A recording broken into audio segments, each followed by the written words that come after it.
Bonjour les CAP2, Julien Renaud. Voilà, vous êtes en cours d'agroéquipement sur les fonctions automatiques des transmissions. Voilà, je vous fais une vidéo, donc il y aura 4 vidéos à regarder de 5 minutes et il y aura le test à faire. Voilà. Donc je vous souhaite bon visionnage et j'espère que ça va vous plaire ce petit cours sur les fonctions automatiques des transmissions. Voilà, en agroéquipement. Bon, je vous souhaite bon visionnage.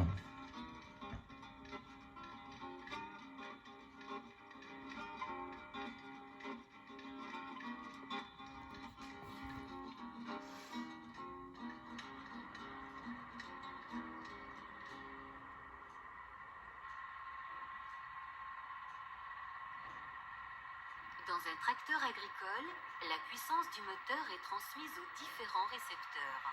Aux roues, pour fournir un effort de traction.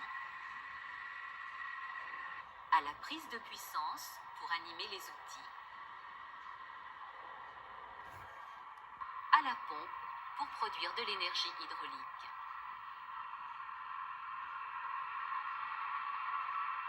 Afin que le moteur travaille dans la plage de vitesse de rotation comprise entre le régime nominal et le régime du couple maximum, il est indispensable d'adapter la vitesse d'avancement aux efforts résistants engendrés par les récepteurs. Dans le cas du labour, où l'énergie mécanique est essentiellement transmise aux roues, la puissance de traction est le produit des efforts résistants de l'outil par la vitesse d'avancement. Cette résistance varie en fonction de la pente et de la dureté du sol. Pour un outil de travail du sol animé, l'énergie mécanique est principalement transmise par la prise de force. La puissance dépend du volume de terre travaillé par unité de temps, donc de la vitesse d'avancement. Un élément important d'un tracteur agricole est la boîte de vitesse, qui par un certain nombre de rapports de réduction, adapte la vitesse d'avancement au travail à réaliser.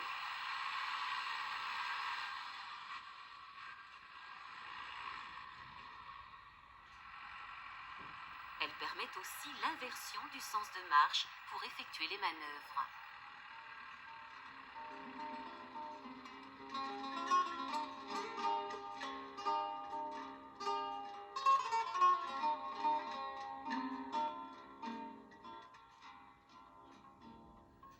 Dans une transmission classique, on trouve un embrayage servant à interrompre et à rétablir progressivement la transmission de la puissance aux roues.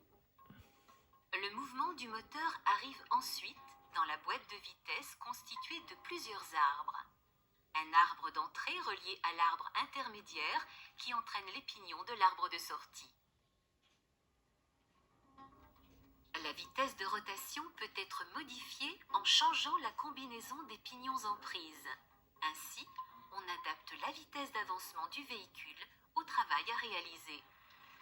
Ce dispositif peut être complété par différentes gammes pour obtenir plusieurs plages de travail.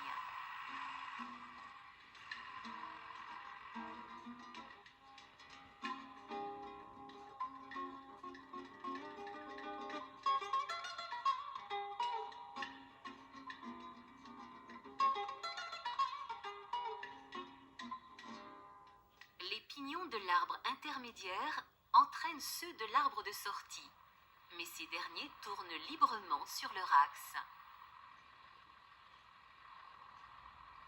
Grâce à des dentures latérales, ils peuvent être solidarisés en rotation avec un crabeau coulissant pour entraîner l'arbre de sortie.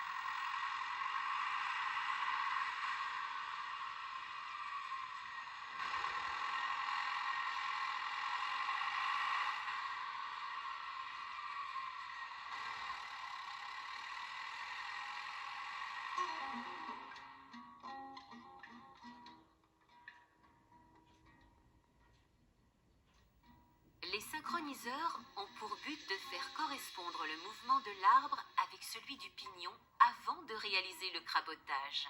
Ceci est réalisé grâce à un cône de friction, le frottement de ce dernier permettant le passage des rapports sans arrêter le véhicule.